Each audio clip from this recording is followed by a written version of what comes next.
এ সপ্তাহে চাকরির খবরে আমরা দেখতে পাই শুক্রবারে, যেটা 23 তারিখ প্রকাশিত হয়েছে।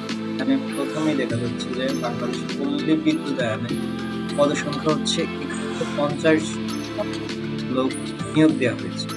কারা অধিদপ্তরে 174 জন, জেলা প্রশাসক নেত্রকোনা 128 জন সহ বেশ কিছু জায়গায় নিয়োগ প্রদান করা হয়েছে।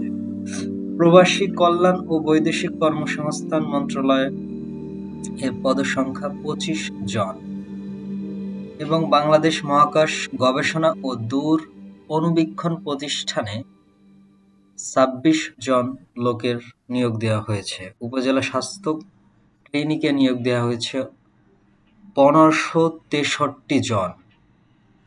এছাড়াও সিভিল সার্জন কার্যালয়ে বরগুনায় 50 জন সহ বেশ কিছু জায়গায় নিয়োগ দেওয়া হয়েছে। আপনারা পজ করে চাইলে দেখে নিতে পারেন।